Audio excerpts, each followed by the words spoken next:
Money. It used to be something that we could touch, hold, understand. Now there are fortunes being made and lost in the digital spaces most of us can't even explain. Cryptocurrency, a word that can make friends suddenly sound like financial gurus or tech prophets. Some call it the future of finance. Others, they call it a massive gamble. Billions of dollars, naira, radical predictions, total mystery. Today, we're going to cut through the noise. Welcome to Untangle. I am Amadine Ogbewe.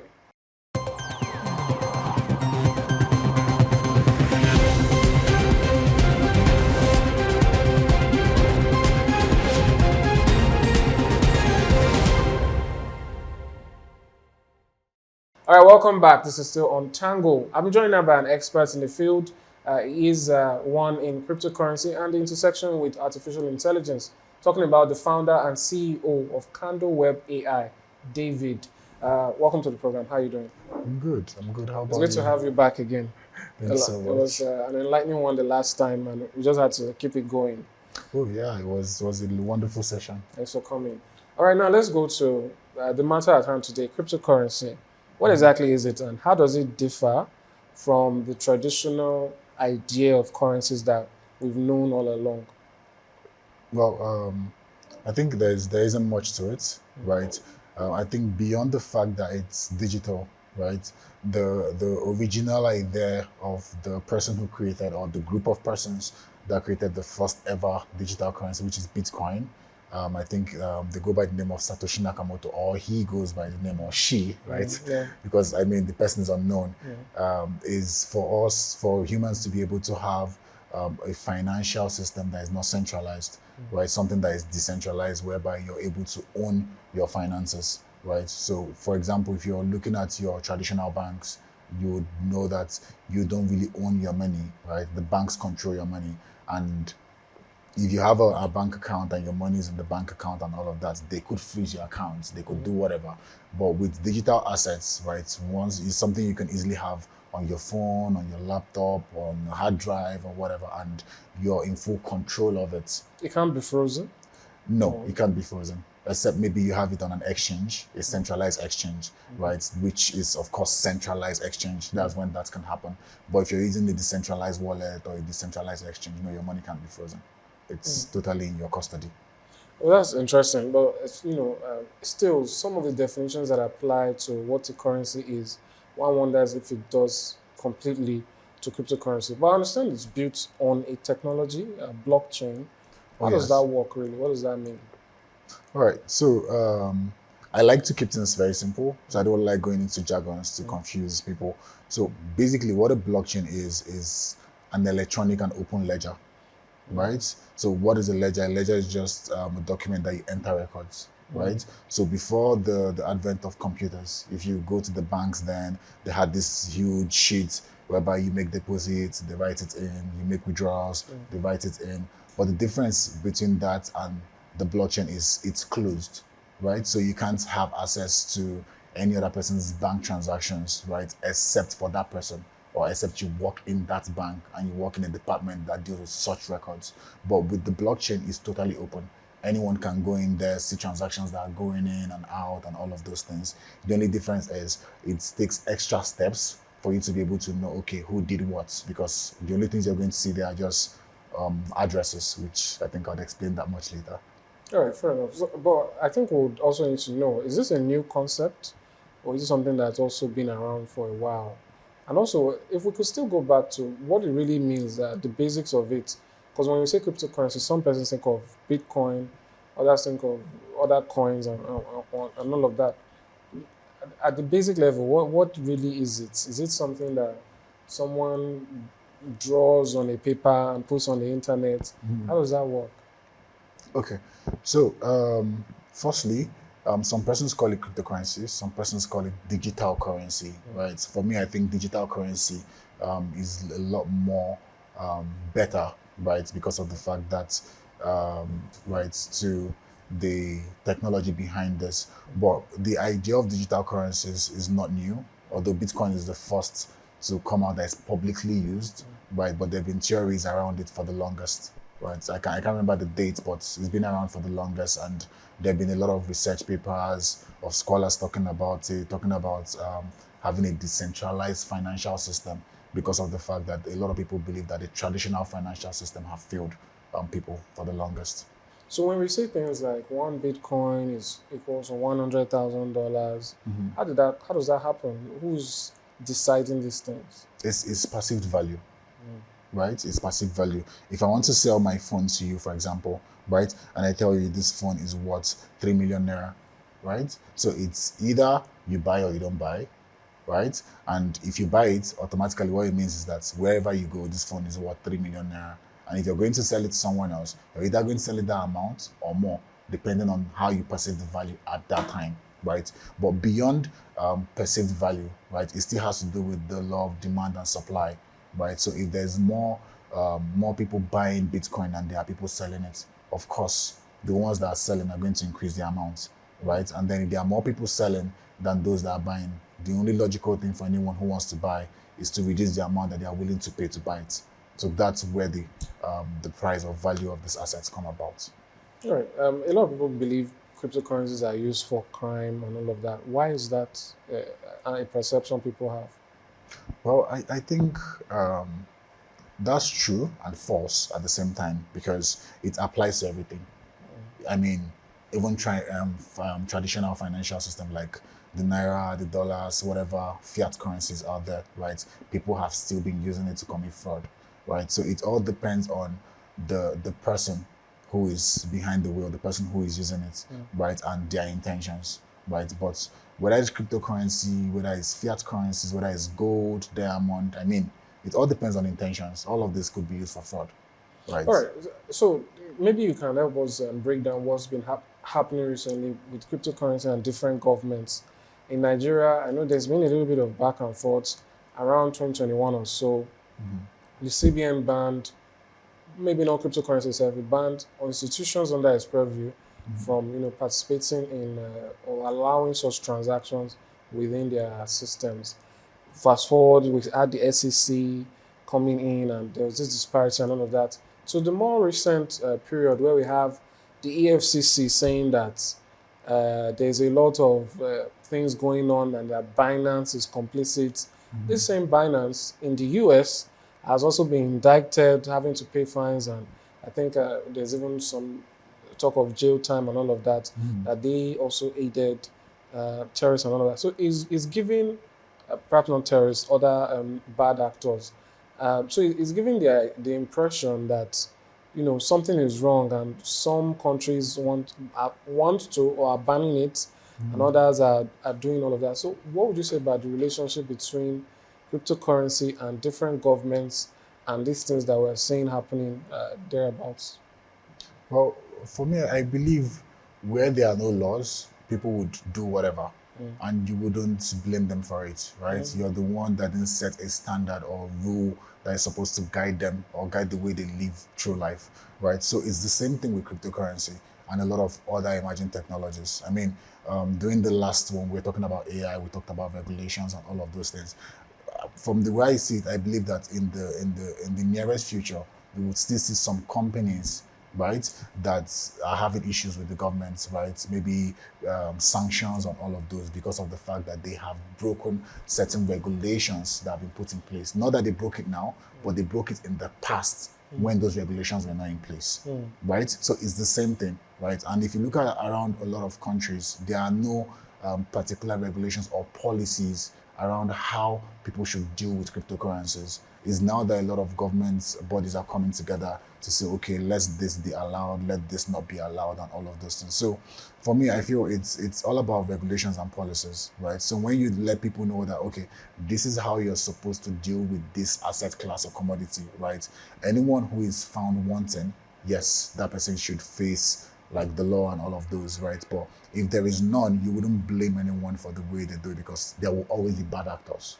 There will always be bad actors, right? And people can excuse it and be like, there was no regulation, there was no policy. So long as there are policies around these things, such kind of situations will be much more controlled.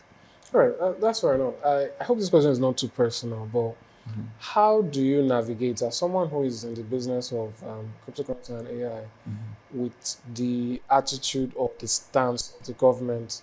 I cannot say for sure that it has been categorically become a crime, but the body language doesn't seem that encouraging. So how do you manage to still, work out in such an environment? And also, is it something where perhaps the persons in the sector need to sit down with the government?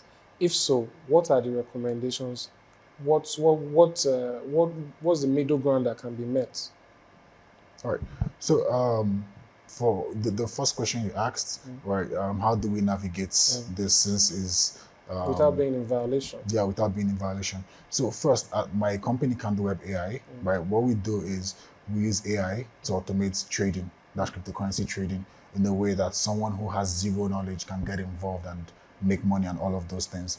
But the way we do it is this: because of the uncertainty around regulation and policies, we do not deal directly with people's money.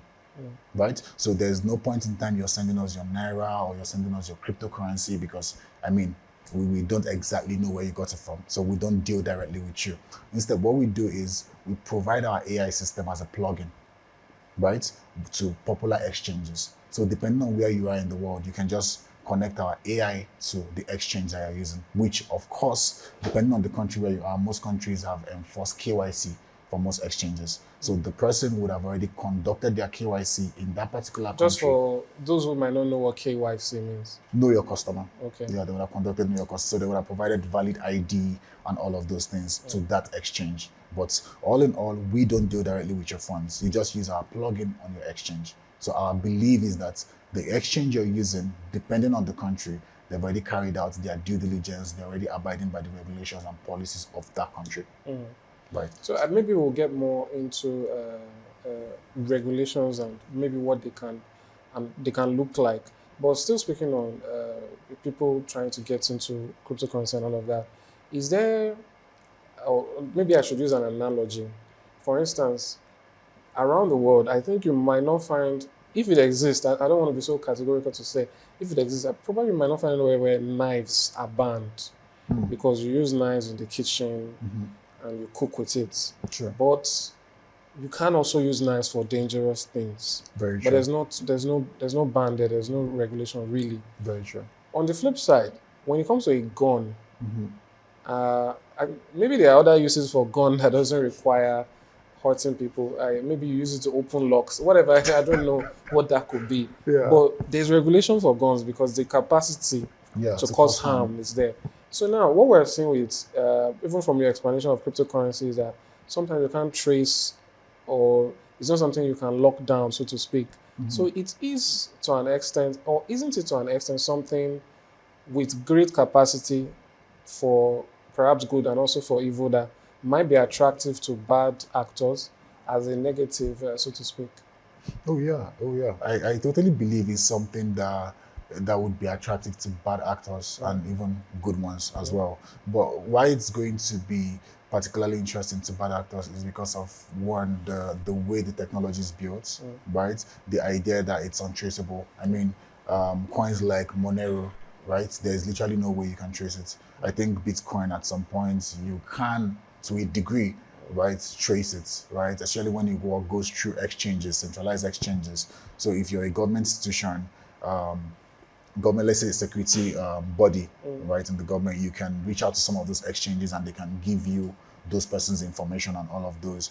But just as you mentioned, right, whatever can be used for good, trust me, someone can reverse engineer that stuff and use it for bad, right? But when you have policies, when you have laws that okay, this is how you are expected to use this, right? This is how you're supposed to use this technology or use this information or whatever it is, right? That way people have a clear idea of what is allowed and what isn't, right? Even the bad actors themselves. It's just that the bad actors, I mean, they're bad, so they probably wouldn't care, right? But then if they're in violation, they face the law. They face the law, exactly. So it's all about having clear regulations and policies around these things, right? In a way that people are able to understand what is allowed and what isn't. But in your own experience, what do you think would make for good regulation? I think that's a tough one. That's a tough question. But I think, to be very honest, I think we could use the same regulations and policies guiding the same normal fiat currencies and all of those, right? Whereby, let's say, people's accounts are being audited and all of those things, transactions are being monitored. It's just that when it comes to crypto, it's a little bit much more difficult to do that. It's even much more difficult to even tax people, right, on their crypto incomes and all of this, because if I'm using the centralized exchange, it's easy for you to do that. So they're not charging in percentage wise, right? So there's a lot of benefits to it as much as there are disadvantages to it. The main thing is for us to look inward and really discuss with stakeholders for us to be able to know what should be done and shouldn't. Okay, all right. You already mentioned that the value has to do with demand and supply, but some persons feel it's very volatile and it's unpredictable. Why do you think that's something that still hinges on demand and supply? I mean, sometimes someone could make a comment, maybe a popular person, maybe the president or something, and somehow it affects the value. So, what do you say about that? The fluctuating value?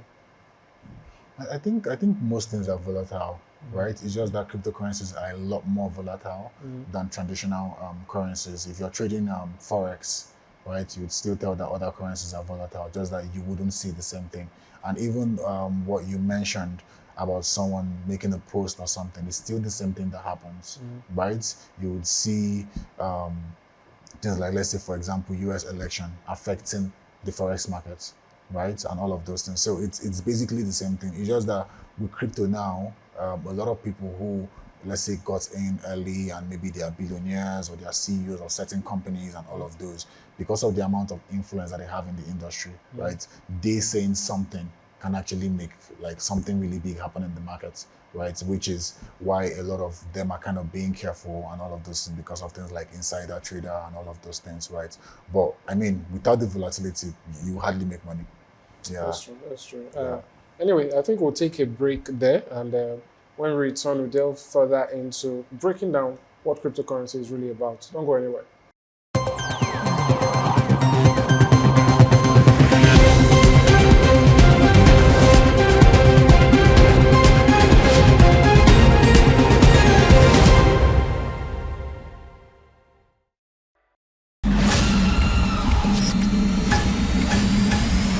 Hey everyone, let's face it, our world today experiences numerous challenges.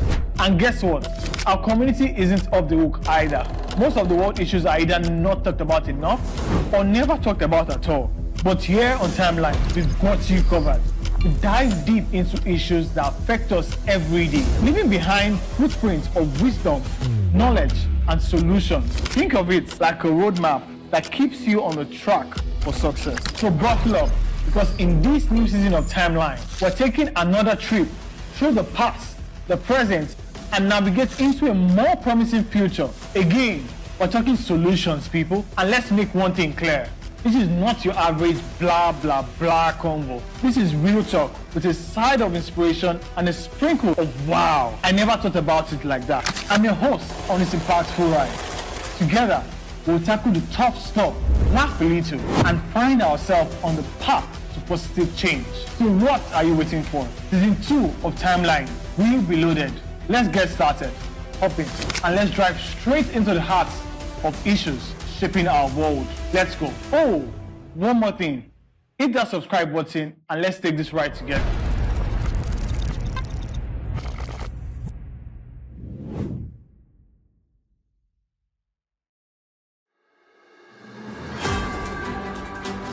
Every day, amazing stories of hope and tenacity unfold across the globe. On Hued Hour, we dive into these inspiring tales and discuss the vital work being done in the humanitarian and development space. Humanity has never faced a shortage of challenges, yet we rise stronger through teamwork and determination. Though these remedies are often underreported, on Hued Hour, we advocate sustainable solutions. We bring you the latest and most impactful news on how lives are being changed. We engage with young change makers and experts who provide valuable insights into relief efforts and the challenges faced by local communities through a global perspective.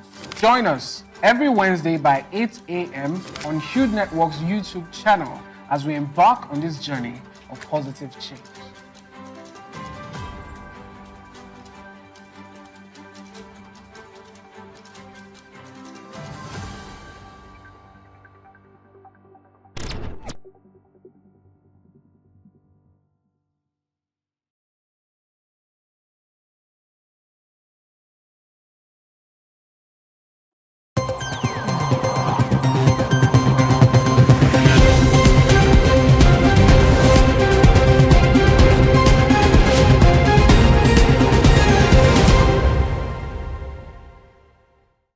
All right, welcome back. I'm still here with David. We're still talking on the issue of cryptocurrency and breaking it down. Okay, let's move now straight to the process of, will I say, creating. I guess the word is, in this case, is minting, if I understand. Because I think people think that cryptocurrencies are things that are just online that you just find and buy and all of that. But there is a minting process. What is that? What does that mean? Because I know with minting in regular currency, that's where it's being produced, manufactured, and all of that, with other economic principles. But with cryptocurrency, what are you minting if it's digital? So there's no magic to it, to be very honest, right? So it's basically code, right? It's basically code. That's where you have Programming? Yeah, programming basically. It's programming basically. So I can't go into the details of creating Bitcoin because that's kind of long. But you have platforms like Ethereum, Solana, right, where you can create a token, right? I mean, the president of the United States recently created one, Trump, that's on the Solana blockchain, right? So you can write code to create the stuff, right? So you can write code to give it a total supply. You can allocate settings to things like reserve, whatever it is, and all of that. But then there are still platforms that allow you to be able to create your own token without having to write code. I mean, recently platforms like Pump.fun came out. I think Pump.fun has generated a revenue of over $30 million, right? So that one is a graphical user interface, right, where they ask you, okay, what is the name of the token you want to create? What is the description? Right, what is the symbol? Do you have a logo or sticker, whatever, right? And then you provide all of those, you provide the supply you want and all of that, and then you just, within the click of a button, you have your own token. So it's becoming a lot more easy to create than earlier, where you have to understand how to write code. Let's say you want to create on Ethereum, you need to understand programming languages like Solidity, right? If you want to create on Solana, you need to understand languages like Rust. But now, there are a lot of people that have made platforms, that have created platforms that's just the same way you would interact with your Facebook or TikTok or whatever. You can just see it there, normal readable human language. You click a button and you have your own token. So what aspects of this has to do with the environmental aspects? I understand that the anti-crypto people or group, part of their issue is that minting of cryptocurrencies or maybe Bitcoin or thereabouts. Okay, mining is different from minting. Yeah. Okay, I guess that's where we need to go into now. That there's use of supercomputers and all that. Can you break that down for us? Yeah. So, firstly, the idea of the mining and all of those things comes. It's one of some of the security layers of these things, right? Because I mean, a lot of people will be concerned, okay, if it's digital, I mean, it's hackable and all of those things, right? But with the way they've done it with things like proof of work, right, whereby they have decentralized computers that are constantly solving complex mathematical problems and all of those things, right? That way they've been able to secure the network, right? But then consumption, that's electrical consumption and all of those things, or consumption of fossil fuels, always come with environmental concerns and hazard, right? So that's where the concern comes in, right? But a lot of countries, for example, now are moving from fossil fuels to renewable energy, things like solar and all of those things, to make sure that they're able to reduce carbon emission and all of that. But yes, there's that environmental concern. And that's why I think a lot of other cryptocurrencies, that's companies, for example, that have their own cryptocurrencies, are moving from things like proof of work that requires a huge amount of electrical supply and all of those things, to things like proof of stake and all of those, where you don't really need as much power as required. So basically what you're saying is maybe not currently, but at the time there were needs for use for these computers that generate heat or power that leads to environmental issues. Is it that that has changed now, or No, is it less? hasn't. Okay. It hasn't changed. I think it has just reduced because of the fact that they now move from things like using of fossil fuel to be able to generate electricity to things like solar, Okay. right? Renewable energy.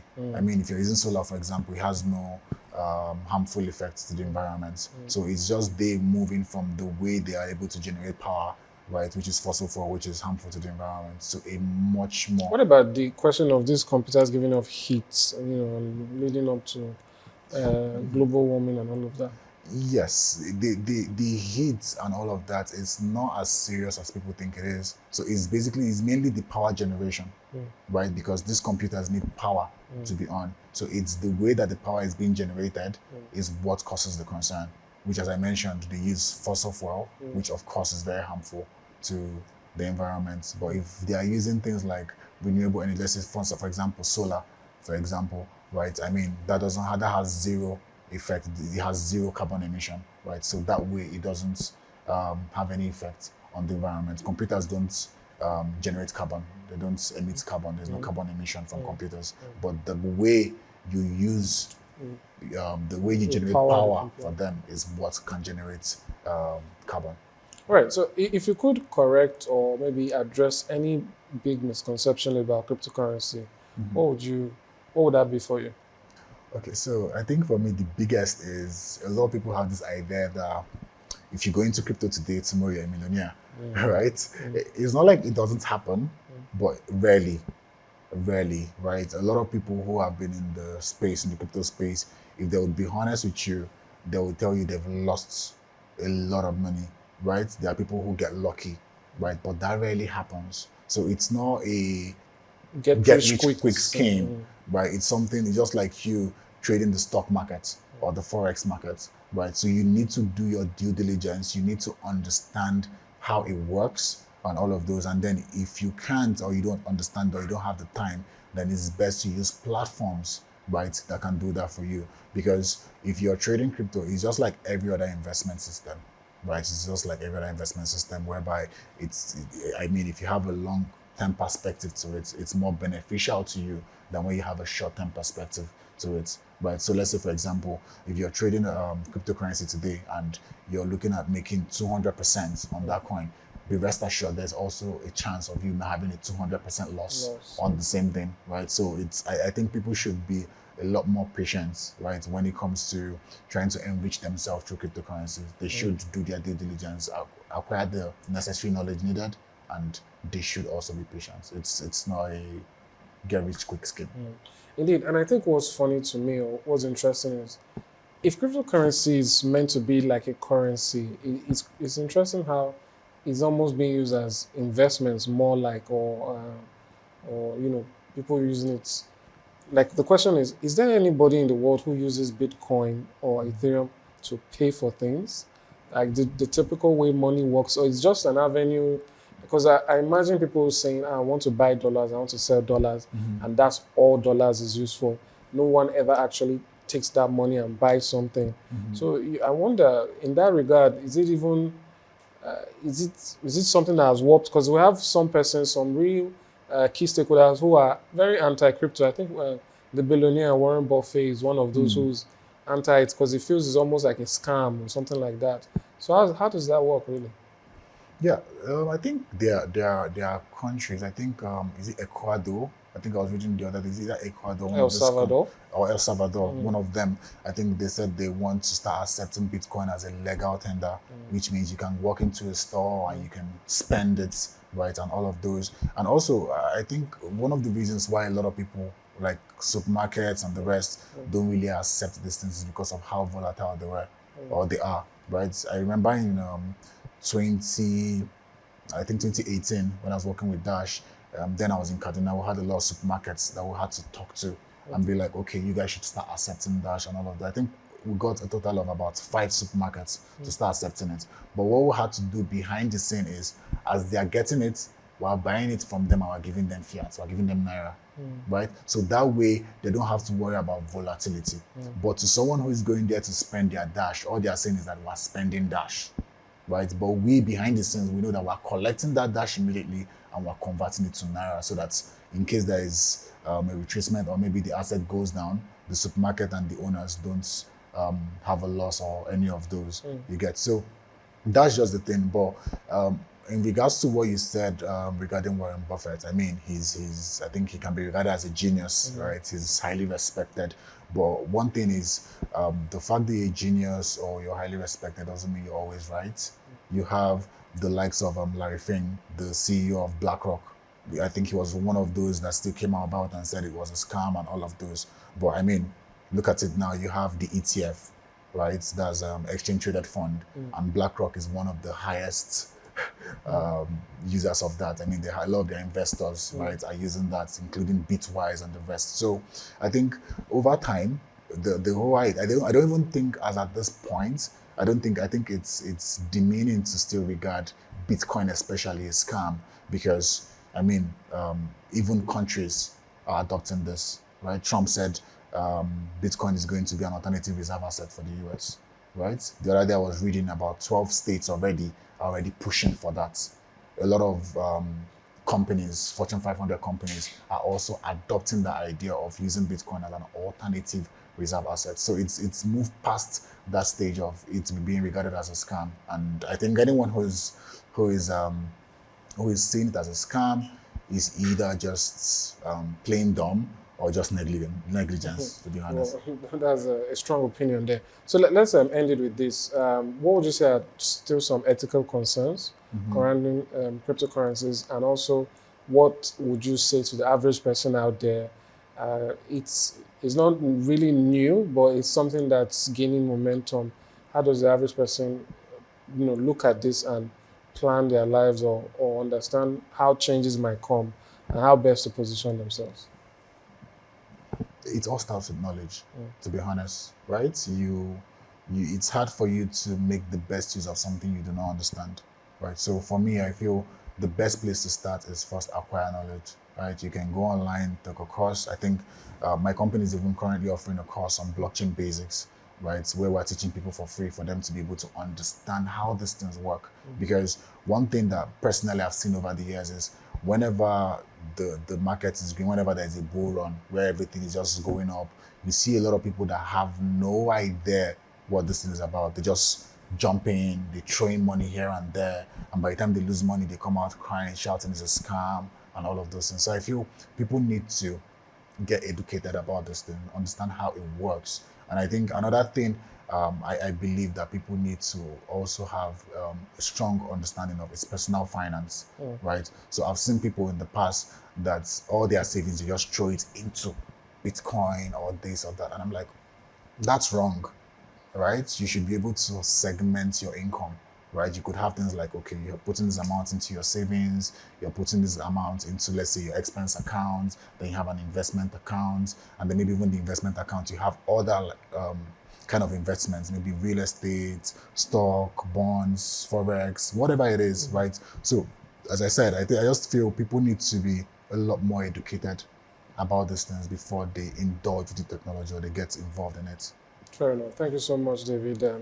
It's a pleasure once again to break things down, and I hope the key takeaways are taken, and also the issues of regulation. We see how the government gets a middle ground across different regions. So thanks once again for coming. Thank you so much. Thank you. Thanks for having me. All right, that's how we round up this episode on cryptocurrency, and I think one of the key takeaways here is financial, what I call it, wisdom, so to speak. Just because you see some persons seemingly cashing out does not mean that you shouldn't also follow all the process you would for any other investment, if that is what it is. And on the flip side, we do know there are tendencies for, it's a tool at the end of the day. Some can use it negatively or positively, and this is where the government comes in, and we also seek that middle ground where the government comes in innovatively so that we do not throw the baby away with the bathwater. And that's how we end this program today. If you have any concepts that you might want us to untangle, things that might confuse you, things you have questions about, do let us know in the comment sections. Till come your way again. Bye for now. I am Amadin Ubewe.